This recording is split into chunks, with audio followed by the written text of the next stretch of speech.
భవిష్యత్తు నీకు తెలియకపోతే దేవుడికి తెలియదా?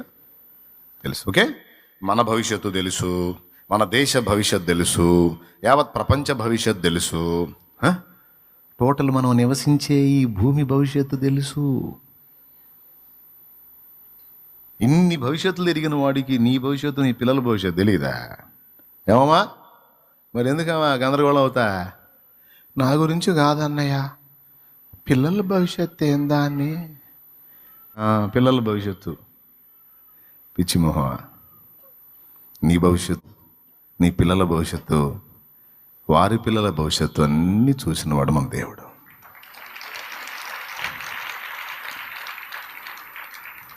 సాతానుగాడు తీసుకొచ్చేవైనా, దురాత్మలు తెచ్చేవైనా, మనం తెచ్చుకునేవైనా, ఏవైనా చేయని, అవన్నీ వచ్చి దేవుని ప్రణాళికలోకి ఇన్వాల్వ్ అవుతాయి తప్ప బయట ఉండవు.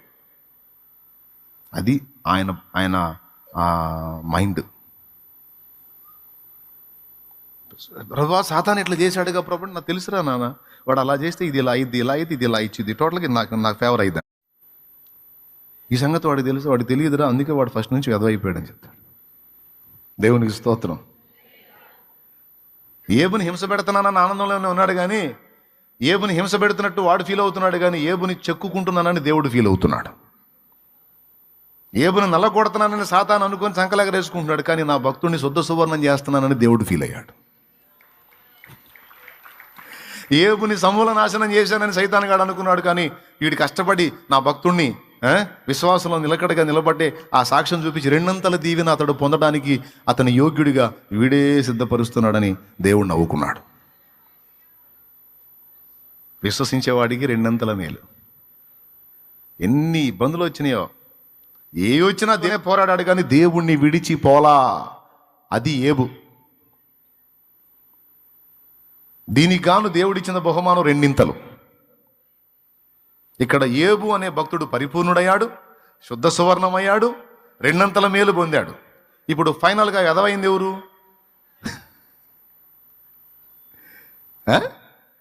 అది ఫైనల్గా ఎదవైంది ఎవరండి? ఇప్పుడు మళ్ళా ఏబు దేవుడు ఏబు ఇద్దరు డ్యూయట్ పాడుకుంటున్నారు.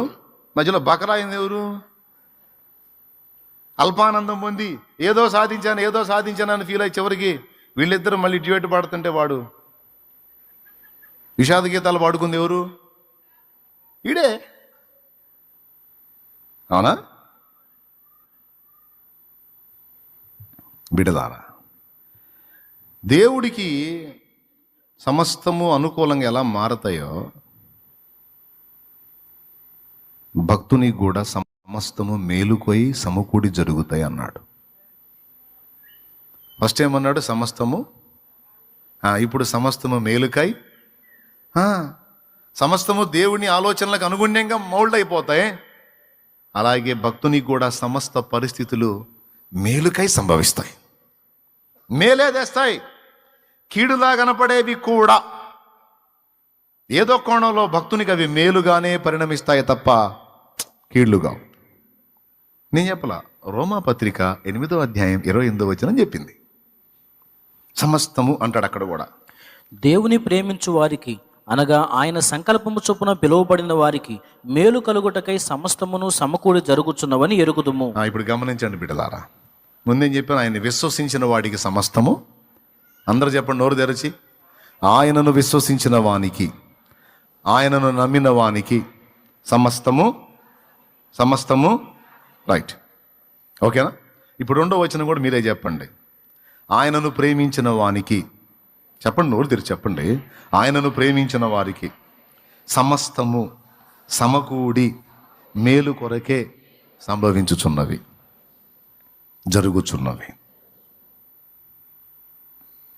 సమస్తము సాధ్యమే, సమస్తము మేలుకే. ఫస్ట్ ఎవరికి? దేవుని విశ్వసించిన వాళ్ళకి. తర్వాత ఎవరికి? దేవుని ప్రేమించిన వాళ్ళకి. ఓకేనా? అంటే ఈక్వల్. దేవుడికి ఎలాగో మనకంతే. ఇక 3వది సమస్తము ఆయనకు సేవ. అది 119వ కీర్తనలో చెప్పబడిన వచనం. 119వ కీర్తన 91 వచనం చూడు.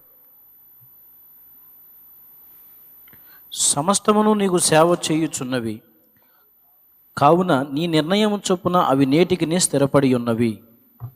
ఆ మాట రౌండ్ కొట్టాలండి. మన బైబిల్లో అది అండర్లైన్ చేయబడి ఉండాలి. సమస్తము నీకు సేవ చేయుచున్నవి అంటే ప్రకృతిలో ఉన్న భూమి, ఆకాశము, గాలి, నీరు, నిప్పు, పంచభూతాలు ఆయనకి సేవ చేస్తున్నాయి. ప్రకృతిలో ఉన్న పరిస్థితులు ఆయనకు సేవ చేస్తున్నాయి. ప్రకృతిలో ఉన్నటువంటి మేలు కీడులు ఆయనకు సేవ చేస్తున్నాయి. ఆఖరికి సైతాను, దురాత్మ, దయ్యాలు కూడా ఆయనకు సేవ చేస్తున్నాయి. అయ్యేం ఫీల్ అవుతున్నాయంటే ఆయన్ని ఇబ్బంది పెడుతున్నాం అనుకుంటున్నాయి, కానీ నోనో ఆయనకి సేవ చేస్తున్నాయి. బిడ్డలందరి పాపాలకు ప్రాయశ్చిత్తంగా వెలజల్లించాలనుకున్నాడు. అనుకొని దిగొచ్చాడు. దగ్గరుండి ఆ కార్యాన్ని అంతా జరిగించింది ఎవరు? సైతాను. వాడేమనుకున్నాడు? ఇబ్బంది పెడుతున్నాను అనుకున్నాడు. మరో విధంగా వాడేం చేశాడు? అందరి పాపాలకు ప్రాయశ్చిత్తంగా జరగవలసిన బలిని వాడే జరిగించాడు. ఇప్పుడు చెప్పండి, వాడు సేవ చేశాడా, కీడు చేశాడా? అంతే. మన పాపాన్ని ఆధారం చేసుకుని వాడు ఏలాడు కదా మనల్ని. ఇప్పుడు సిలువలో యేసు రక్తం చెందిన తర్వాత ఇంకా ఏ పాపం మన మీద ఏలుబడి చేసిద్ది? అయిపోయింది. ఇమ్మానుయేలు రక్తంలో పాపాలన్నీ కడగబడ్డాయి కదా. మరి ఇప్పుడు దేన్ని బట్టి వస్తాడు? వాడు ఏ పాపమన్నా తీసుకొని వచ్చాడు అనుకో, మనం యేసు రక్తం పట్టుకొని లైన్లో ఉంటాం. యేసు రక్తం పట్టుకొని ఉంటాం. బ్రదర్, నువ్వు ఈ విషయంలో పాపం చేసావు కదంటే, అవును, తేడా పడ్డాను, ఆయన పాదాలు పట్టుకున్నాను, సరిదిద్దుకున్నాను, మారు మనసు పొందాను, ఇదిగో యేసు రక్తంలో కడిగేసుకున్నాను, శుద్ధి చేయబడ్డాను, నీ పెత్తనం ఏంది? అయిపోయింది. కొట్టివేయబడ్డ కేసులు తీసుకొని వస్తున్నాం ఏంద్రా సిగ్గులేనోడా? సాతాను మనల్ని ఏలటానికి ఆధారం ఏంటి? పాపం. అందరు చెప్పండి, అవునా? యేసు రక్తం వచ్చి దేన్ని నాశనం చేసింది? పాపాన్ని. మరి ఏ పాపాన్ని అడ్డం పెట్టుకుని వాడు పెత్తనం చేశాడో, ఇప్పుడు వాడు పెత్తనం చేయటానికి ఇప్పుడు ఆ పాపం లేదుగా, యేసు రక్తమే కడిగేసిందిగా. ఆ రక్తాన్ని చిందించినోడు ఎవరు? చిందించింది యేసయ్య. యేసయ్య నుంచి ఆ రక్తం వచ్చేటట్టు చేసింది, గాయపరిచినోడు ఎవరు? అంటే ఇప్పుడు ఎవరు అగ్గిపుల్ల పెట్టుకున్నారు? ఎవడికి గీసుకున్నారండి?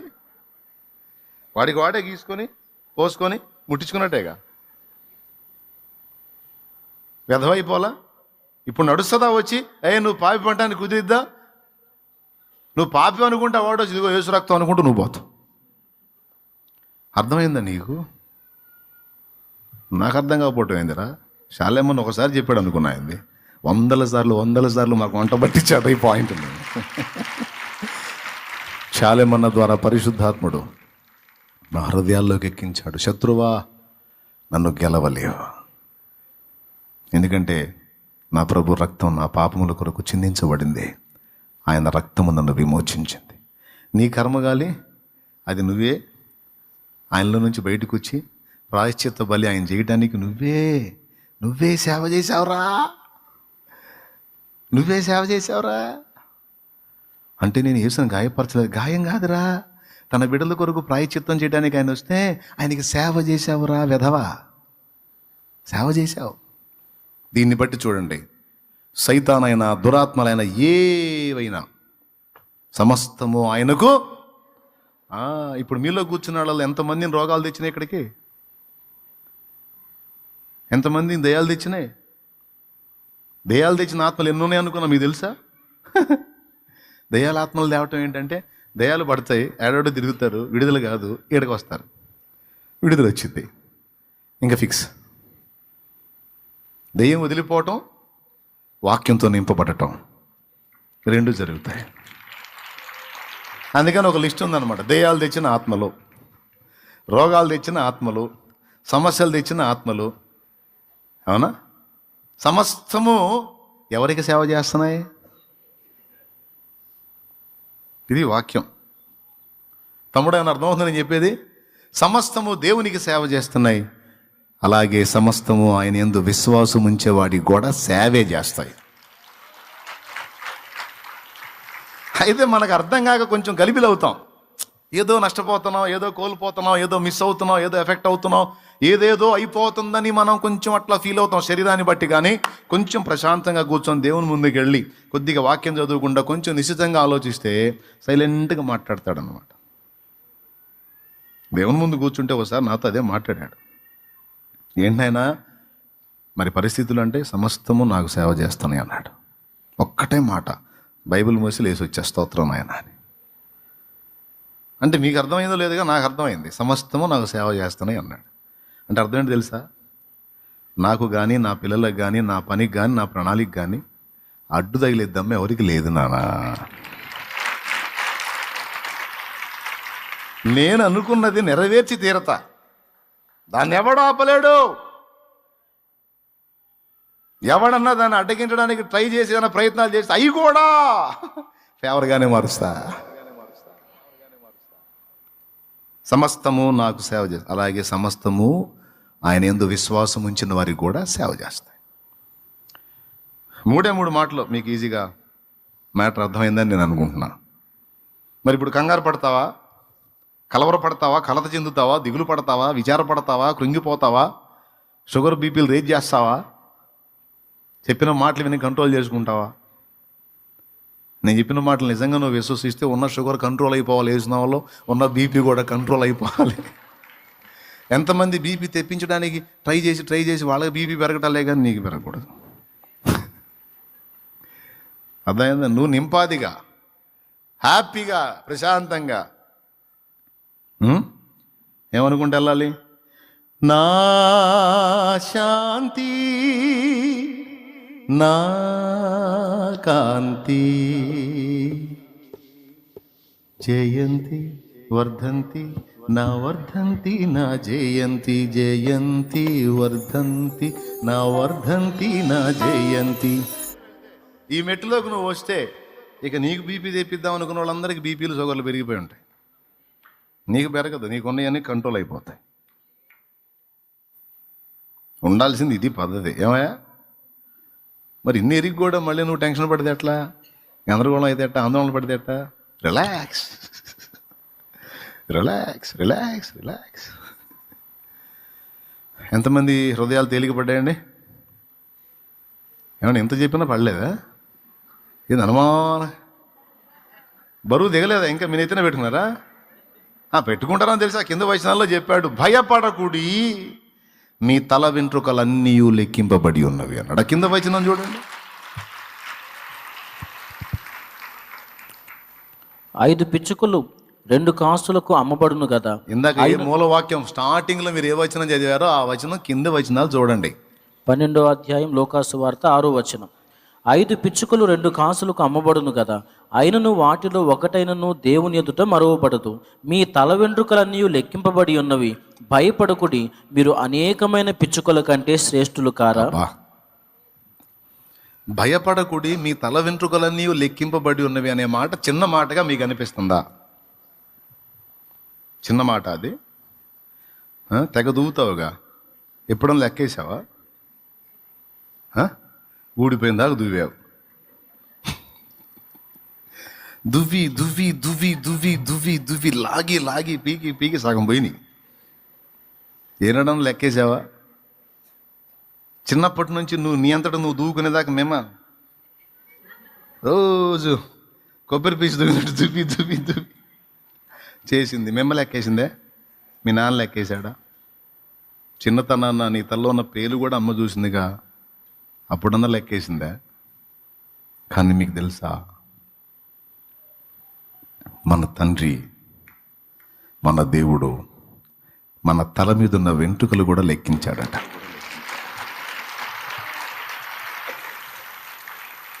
దీన్ని బట్టి ఏమర్థమవుతున్నాయా అంటే, నీ విషయంలో నీకు సీరియస్ లేదు, నీ తల్లిదండ్రులకు కూడా అంత సీరియస్నెస్ లేదు, కానీ నీ పరలోక తండ్రికి నువ్వు ఎంత సీరియస్ చూడు,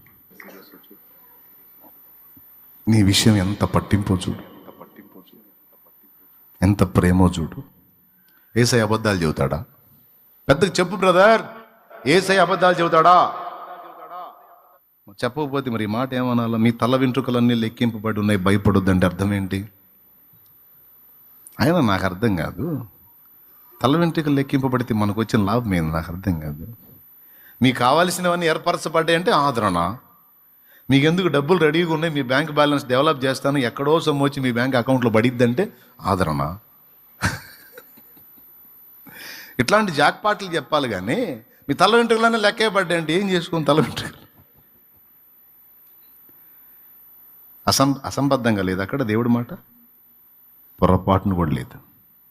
ఇప్పుడు ఏం చెబుతున్నా అంటే, ఆత్మను చంపక దేహమునే చంపువానికి భయపడకుడి కానీ ఆత్మను కూడా నరకములో నాశనం చేయగలవానికి మిక్కిలి భయపడండి, ఆయనకే భయపడండి. ఆయనకే భయపడండి అంటే అర్థం ఏంటంటే ఇక మిగిలిన దేనికి భయపడకండి అని అర్థం. ఆయనకే అని 2 సార్లు ఆ మాట ఎత్తాడు. ఆయనకు భయపడుడి అని ఆయనకే భయపడండి. ఇప్పుడు చెప్పండి, యేసు దేవుడు అంటావా, ఏసే అంటావా? ఏమంటావు చెప్పు? యేసు కూడా ఒక దేవుడు లేడు అంటావా, లేకపోతే ఏసే అంటే అర్థం ఏంది? ఇంకొకళ్ళు ఇప్పుడు ఆయనకే భయపడండి అంటే ఇంకేంది మరి? లెక్క చేయవాగా.